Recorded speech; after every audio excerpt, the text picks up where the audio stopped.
Hello friends, welcome to our YouTube channel. आज मैं आप सबको जीवित पुत्रिका व्रत की कथा सुनाऊंगी। पौराणिक कथा के अनुसार एक बार एक गरुड़ और एक मादा लोमड़ी नर्मदा नदी के पास एक हिमालय के जंगल में रहते थे।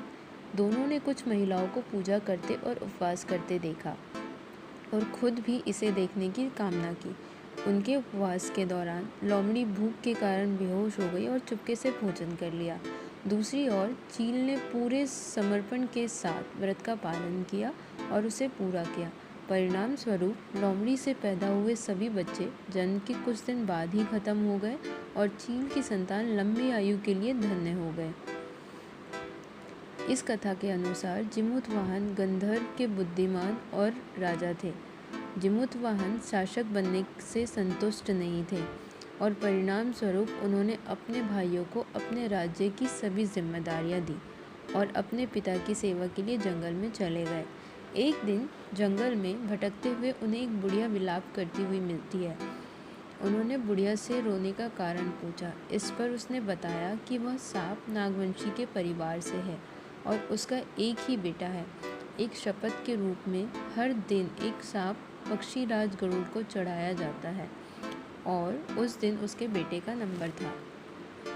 उसकी समस्या सुनने के बाद जिमुतवाहन ने उन्हें आश्वासन दिया कि वह उनके बेटे को जीवित वापस लेकर आएंगे। तब वह खुद गरुड़ का चारा बनने का विचार कर चट्टान पर लेट जाते हैं। तब गरुड़ आता है और अपनी उंगलियों से लाल कपड़े से ढके हुए जिमुतवाहन को पकड़कर चट्टान पर चढ़ जाता है। उसे हैरानी होती है कि जिसे उसने पकड़ा है वह कोई प्रतिक्रिया क्यों नहीं दे रहा है।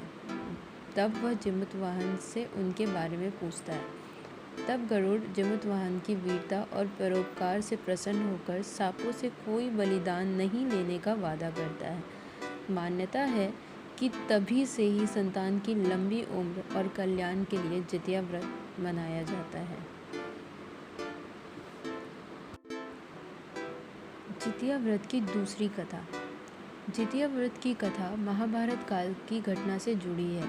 कथाओं के अनुसार महाभारत युद्ध में अपने पिता गुरु द्रोणाचार्य की मृत्यु का बदला लेने की भावना से अश्वत्थामा पांडवों के शिविर में घुस गया। शिविर के अंदर 5 लोगों को सोया पाए। अश्वत्थामा ने उन्हें पांडव समझकर मार दिया, परंतु वे द्रौपदी की 5 संतानें मारी गई। उसके उपरांत अर्जुन ने अश्वत्थामा को बंदी बनाकर उसकी दिव्य मणि उसके माथे से निकाल ली। अश्वत्थामा ने फिर से बदला लेने के लिए अभिमन्यु की पत्नी उत्तरा के गर्भ में पल रहे बच्चे को मारने का प्रयास किया और उसने ब्रह्मास्त्र से उत्तरा के गर्भ को नष्ट कर दिया। तब भगवान श्री कृष्ण ने उत्तरा की अजन्मी संतान को फिर से जीवित कर दिया। गर्भ में मरने के बाद जीवित होने के कारण उस बच्चे को जीवित पुत्रिका के नाम से भी जाना जाता है। तब उस समय से ही संतान की लंबी उम्र के लिए जितिया का व्रत रखा जाने लगा।